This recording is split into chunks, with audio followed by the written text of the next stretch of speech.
her in connection with the information that we had uncovered has been nothing but dedicated and professional. She gave me her personal assurance the first time that I met her in person earlier this month that she was going to see to it that a fair and thorough investigation was conducted by her office, that they were going to be diligent and beyond thorough as it related to getting to the bottom of this evidence and potentially bringing criminal charges against R. Kelly. This has not been a rush to judgment by any stretch of the imagination. They have been very thorough, as I said earlier, dedicated, and methodical in their investigation. I presently represent 6 clients, 2 victims, 2 parents, as well as 2 whistleblowers who can both be described as knowing R. Kelly and being within his inner circle for the better part of 25 years. My office was originally retained in April of last year by a concerned parent. We began a thorough investigation. We traveled the United States. We interviewed witnesses. We uncovered documents. And we did so very, very quietly so as to ensure that no complaints could later be made that we were pursuing this for any other reason other than justice. Again, we began in April of last year. Earlier this month, we uncovered and recovered a videotape of over 40 minutes in length. We promptly brought it to the attention of Ms. Fox and others in her office. This tape leaves no question as to whether R. Kelly is guilty of multiple sexual illegal acts against a 14-year-old girl. The tape was shot in the late 90s, approximately 1999. It depicts 2 separate scenes shot on 2 separate days within Mr. Kelly's residence at the time. The audio on the tape is clearly, you can clearly listen to it. It is clear. The video is far superior than the video that was used in connection with the 2008 trial. It is an entirely different video. Repeatedly on the video, both the victim and Mr. Kelly refer to the victim's age as being 14. That occurs in excess of 10 separate times on the video. Both the victim and Mr. Kelly can be heard referencing her age. It is also clear from other things that are depicted on the video that this was in no way role-playing during some sexual act. It is clear that this young lady was 14 years of age during the time the video was shot. Mr. Kelly, throughout the video, stops what he's doing, stops his acts of sexual assault, and he proceeds to move the video camera and adjust the camera angle, zooming in, changing the direction of the shot, and things of that nature. So there's no question that he knew exactly what he was doing. At one time, or at one point in time on the video, in the first scene, it is clear that Mr. Kelly is having the victim watch another piece of pornography, which appears to be him with yet another young girl on a big screen television in the background. Repeatedly on the video, the young lady refers to Mr. Kelly as Daddy. The video depicts Mr. Kelly engaged in oral sex with the young victim, both receiving as well as giving, as well as vaginal intercourse and anal penetration. There are also instances of Mr. Kelly urinating on the young girl on the videotape. This video was turned over again to Ms. Fox and others in her office earlier this month, within days of our recovery of the tape. We have since provided additional information and evidence to Ms. Fox and others in her office. We envision continuing to do so because our investigation is not complete. We are aware of 2 other tapes in existence, one of which we have recovered, the second of which we are in the process of recovering, and as soon as we do, we will be providing those tapes as well to Ms. Fox and others in her office. Today marks a watershed moment in the 25 years of abuse by this predator known as R. Kelly. He, together with those that enabled him, undertook a course of action over 2 decades to abuse and sexually assault young girls, especially many of whom were the most vulnerable in our society. Girls that many would not listen to. Girls that came from very tough times and tough neighborhoods in many instances. These were the most vulnerable. And yet this predator, Mr. Kelly, preyed on them repeatedly. I want to send a message to the enablers of Mr. Kelly, to the agents and the managers and the attorneys and the others who stood idly by and looked the other way and turned a blind eye while teenage girls were sexually assaulted for over 2 decades.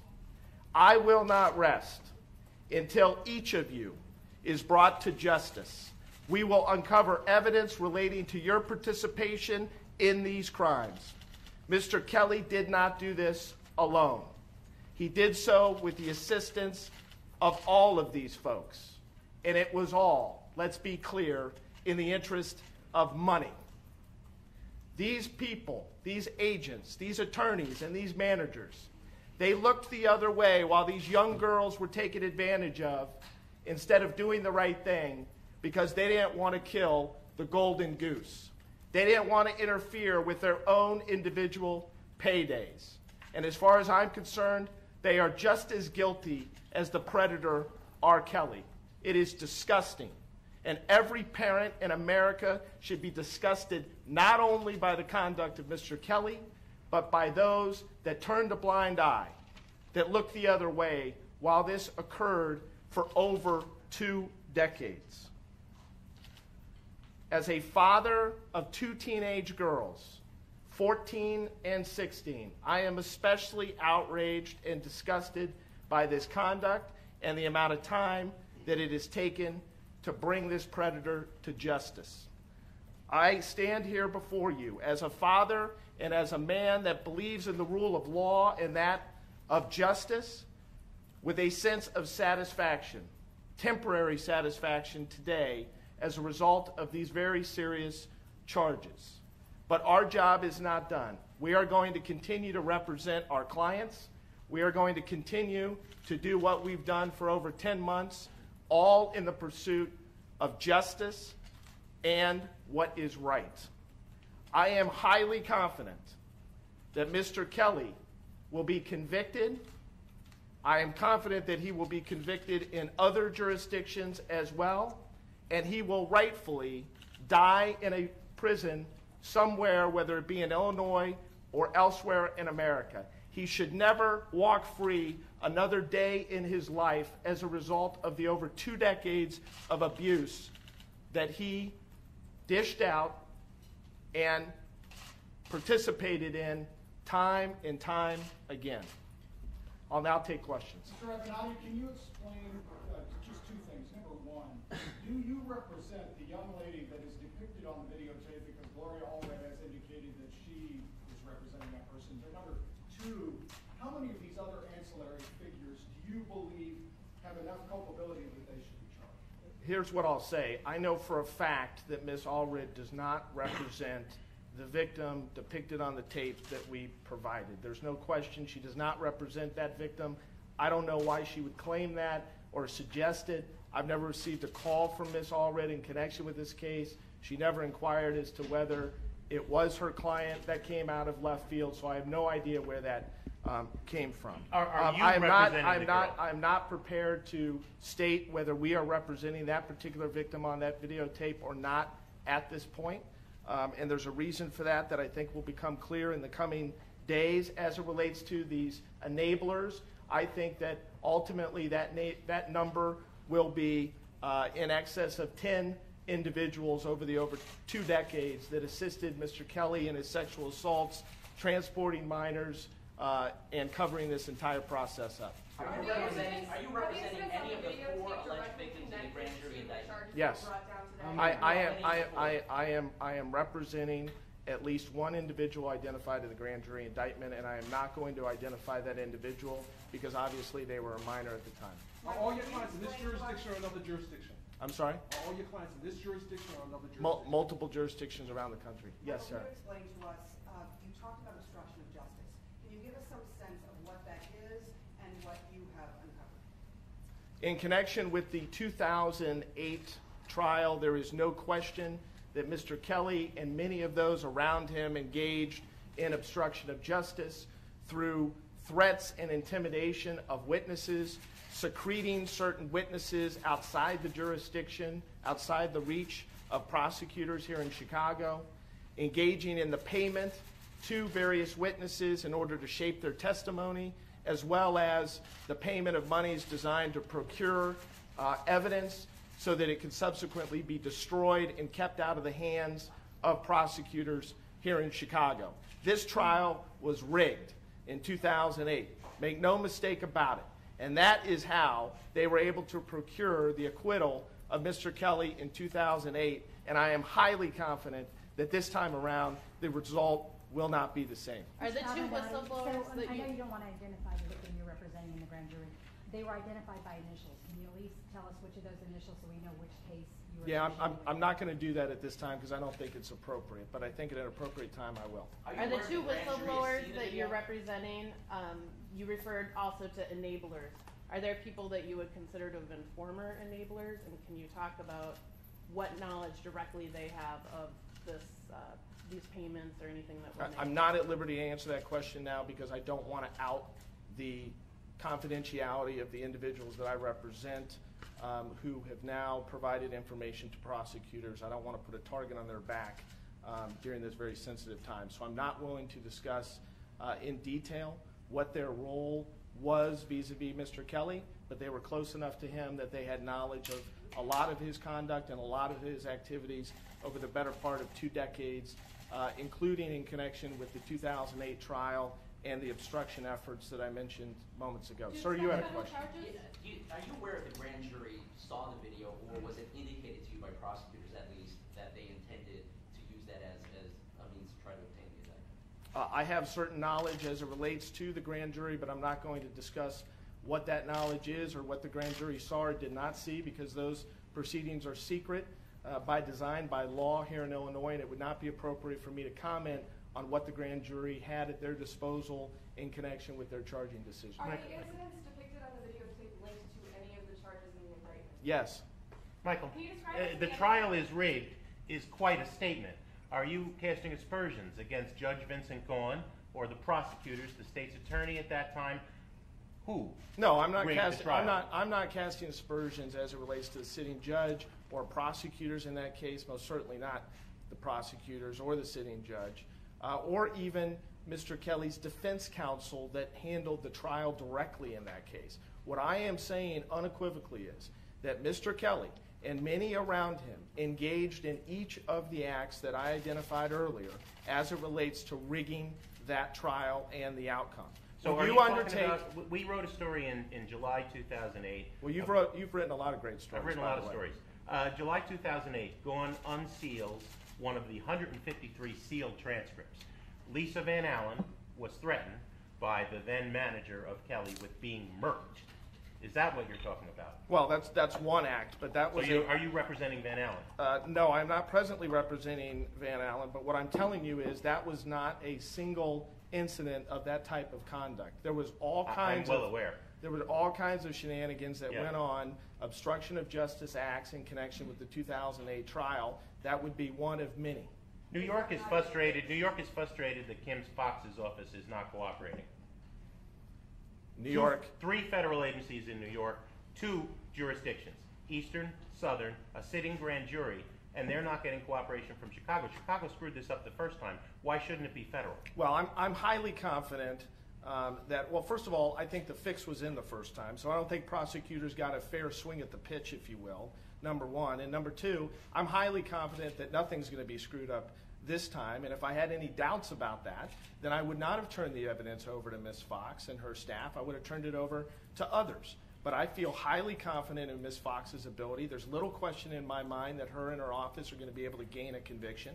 As it relates to the cooperation level, from what I've witnessed, there has been cooperation with Ms. Fox, although I haven't been privy to many of those communications. But it's not unusual for state prosecutors and federal prosecutors to sometimes butt heads as it relates to who's going to take the lead in connection with a investigation.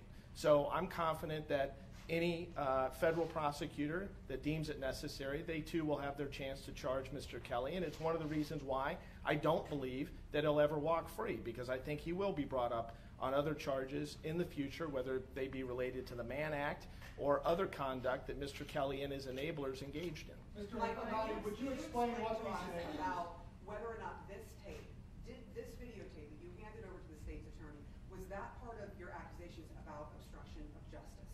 Is this tape kept from prosecutors back during 2008? Mr. Kelly and others close to him took specific steps and acts to keep this tape out of the hands of prosecutors in connection with the 2008 trial, because they realized how critically important it was to Mr. Kelly's ability to gain a acquittal in connection with that case. So the answer would be yes. Sir? You speak of the enablers, and you made it sound like they were instrumental in procuring these young women. Would you explain what you mean by that, and exactly what did they enable? Well, here's what I'll say.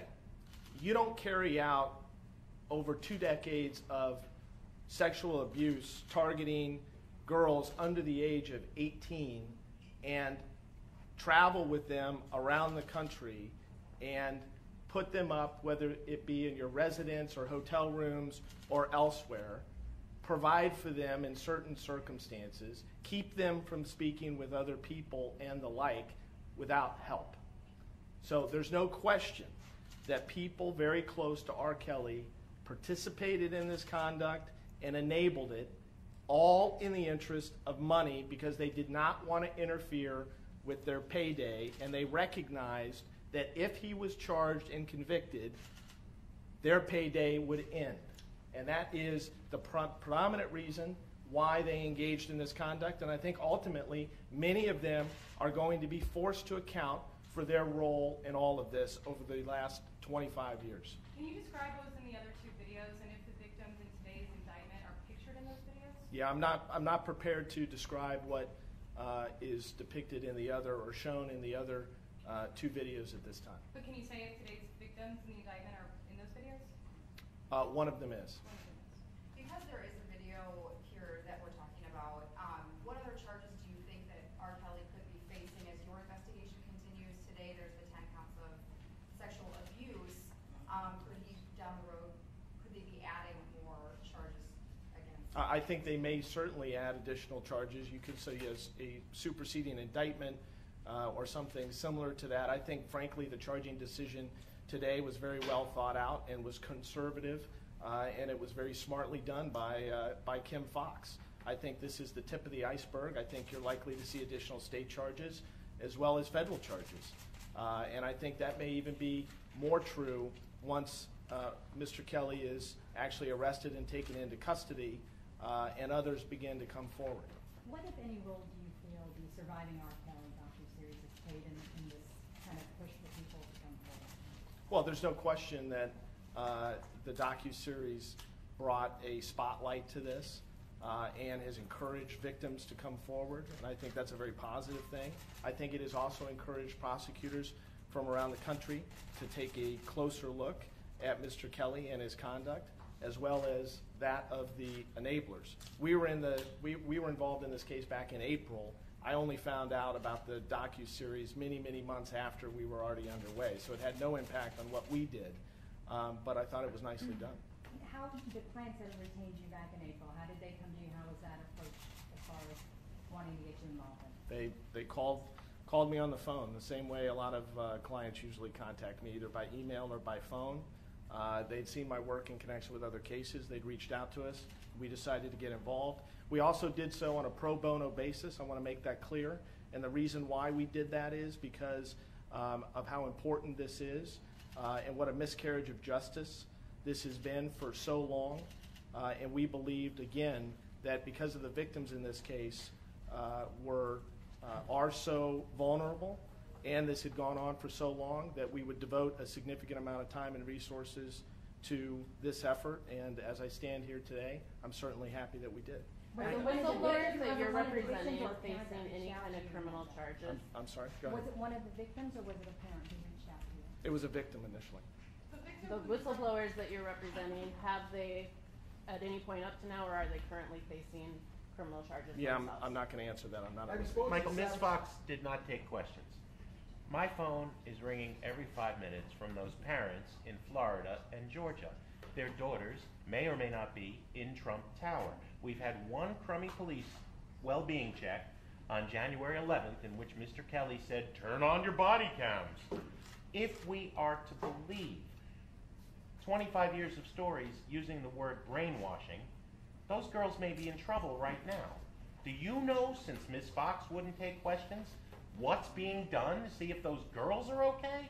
That's what the parents want to know. I presently represent two of the parents.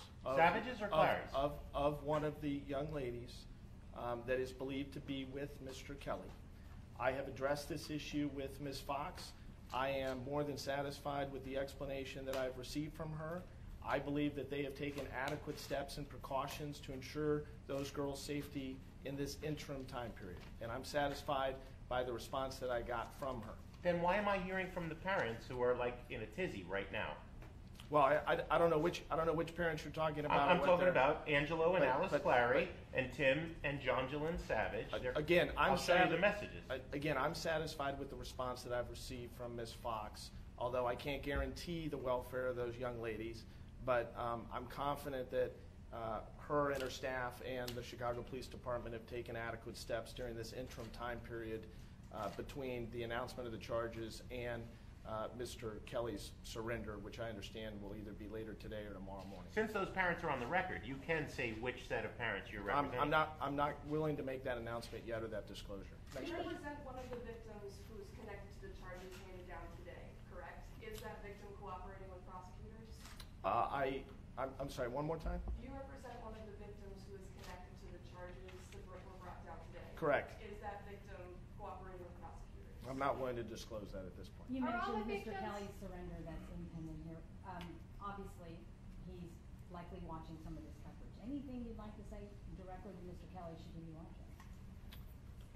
It is high time that you face justice for the conduct that you have engaged in for the better part of over 2 decades, and don't count on ever getting out of prison. Are all the victims female?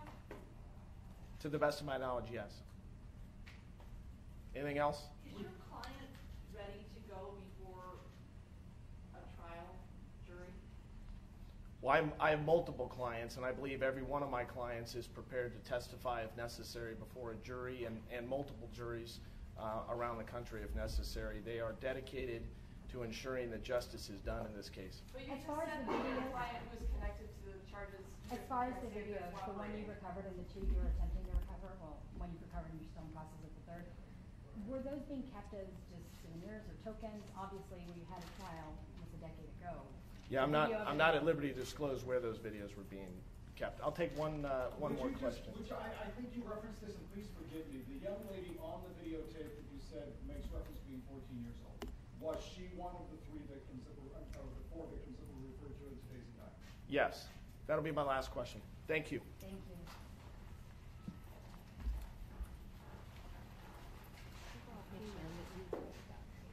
They're all. Okay. Yeah, they're all. I mean, some of them do like have to do very strange things, but Yeah, well, stranger than the tapes. so. Yeah. Okay. Do you mind? Yeah, go ahead. You know, I'm driving down here and my phone's ringing from her. And there's intent. So those women speaking out, they did this, all right? Whether it's on TV or whether it was to me in December 2000. I think the big story that is going to get lost and maybe insanity until everybody steps back is 30 years. He's wrong. Yeah, Girl I number understand. 1 is 1991. All right?